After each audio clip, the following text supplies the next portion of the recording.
ಬೆಂಗಳೂರು ಬಳಿಕ ಮಂಗಳೂರಿನಲ್ಲಿ ಬೀದಿ ಬದಿ ವ್ಯಾಪಾರಸ್ಥರ ಫೈಟ್ ಜೋರಾಗ್ತಾ ಇದೆ. ಮಂಗಳೂರು ಮಹಾನಗರ ಪಾಲಿಕೆಗೆ ಮುತ್ತಿಗೆ ಹಾಕಿದ್ದಾರೆ ವ್ಯಾಪಾರಸ್ಥರು. ಹೋರಾಟಗಾರರ ಸಮಸ್ಯೆಗೆ ಸ್ಪಂದಿಸದ ಹಿನ್ನೆಲೆ ಪಾಲಿಕೆಗೆ ಮುತ್ತಿಗೆ ಹಾಕುವಂತ ಕೆಲಸಕ್ಕೆ ಮುಂದಾಗ್ಬಿಟ್ಟಿದ್ದಾರೆ ವ್ಯಾಪಾರಸ್ಥರು. ದಕ್ಷಿಣ ಕನ್ನಡ ಜಿಲ್ಲಾ ಬೀದಿ ಬದಿ ವ್ಯಾಪಾರಸ್ಥರ ಸಂಘ ಸಿಐಟಿಯು ಪ್ರತಿಭಟನೆಗೆ ಮುಂದಾಗಿದೆ. ಫುಟ್ಪಾತ್, ಸಂಡೆ ಬಜಾರ್ ತೆರವು ವಿರುದ್ಧ ವ್ಯಾಪಾರಸ್ಥರು ನಿರಂತರ ಹೋರಾಟಕ್ಕಿಳಿತಾ ಇದ್ದಾರೆ.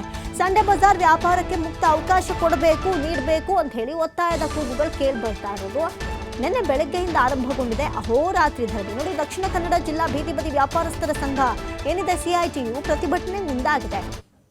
ಫುಟ್ಪಾತ್, ಸಂಡೆ ಬಜಾರ್ ಇದಕ್ಕೆಲ್ಲ ಅವಕಾಶ ಕೊಡಿ. ಯಾಕೆ ಅವಕಾಶ ಕೊಡಲ್ಲ? ನಮ್ಮ ಜೀವನ ನಡೆಸೋದು ಹೆಂಗೆ? ನಾವು ಬಡವರು ಬಗ್ರು, ನಮ್ಮ ಜೀವನ ನಾವು ಹೆಂಗೋ ಬದುಕೊಳ್ತೀವಿ, ಯಾಕೆ ಇದಕ್ಕೆ ತೊಂದರೆ ಕೊಡ್ತೀರಿ ಅಂತ ಈಗ ಆಕ್ರೋಶವನ್ನು ವ್ಯಕ್ತಪಡಿಸ್ತಾ ಇದ್ದಾರೆ.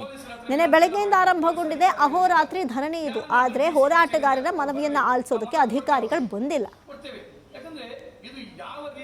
ಒಂದು ಪ್ರಜಾಪ್ರಭುತ್ವ ವ್ಯವಸ್ಥೆ ಒಳಗಡೆ ಪ್ರತಿಯೊಬ್ಬರ ಸಂಕಷ್ಟವನ್ನ ಕೇಳಲಿಕ್ಕೆ ಮತ್ತು ಅಧಿಕಾರಿಗಳಿರುವುದು ಯಾಕೆ? ಇವರು ಅಧಿಕಾರಿಗಳಾಗಿ ಆಧಾರದಲ್ಲಿ ನಾವು ಮಾಡ್ತೇವೆ. ಈಗ ಮನವಿ ಕೊಡುವಾಗಲೂ ಕೂಡ ಅದನ್ನೇ ಹೇಳ್ತೇವೆ, ಪುನರುಚ್ಚಾರ ಮಾಡ್ತೇವೆ. ನಾವು ಆ ನಿಟ್ಟಿನಲ್ಲಿ ಸಂಡೆ ಬಜಾರ್ ಏನ್ ಬೇಕಾದ್ರೂ ಮಾಡಿ ನಾವು ಎಲ್ಲದಕ್ಕೂ ಸಿದ್ಧವಾಗಿದ್ದೇವೆ. ಅಂತೂ ನಾಡಿದ್ದು ಆದಿತ್ಯವಾರ ಸಂಡೆ ಬಜಾರ್ಗೆ ಅವಕಾಶ ಕೊಟ್ಟಿದ್ದಾರೆ.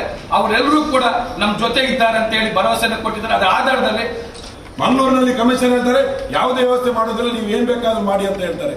ಆ ರೀತಿಯ ಒಂದು ಉದ್ದಟತನಕ್ಕೆ ಮಂಗಳೂರಿನಲ್ಲಿ ಅವಕಾಶ ಇಲ್ಲ. ಇಲ್ಲಿ ಬಹಳ ಜನ ರವಿಚಂದ್ರ ನಾಯ್ಕ ನಮ್ಮ ಕಮಿಷನರ್ ಅವರ ಸಮುದಾಯದವರು ಇದ್ದಾರೆ, ಲಂಬಾಣಿಯವರು. ಅವರು ಲಂಬಾಣಿ ಭಾಷೆಯಲ್ಲಿ ಮಾತಾಡಿದ್ದಾರೆ, ನಿನ್ನ ಭಾಷಣ ಮಾಡಿದ್ದಾರೆ, ಲಂಬಾಣಿ ಭಾಷೆಯಲ್ಲಿ ಹೋಗಿ ಮೊನ್ನೆ ಮಾತಾಡಿದ್ದಾರೆ. ಅವರಿಗೆ ಹೃದಯ ಇಲ್ಲದಿದ್ರೆ ಯಾವ ಭಾಷೆಯಲ್ಲಿ ಮಾತಾಡೋ ಸಂದರ್ಭದಲ್ಲಿ ಆಡಳಿತಾಧಿಕಾರಿ, ಜಿಲ್ಲಾಧಿಕಾರಿಗಳು ಇಲ್ಲಿ ಕೆಲಸ ಮಾಡಬೇಕಾಗಿತ್ತು. ಅವರನ್ನ ಹೋಗಿ ಮಾತಾಡಬೇಡಿ.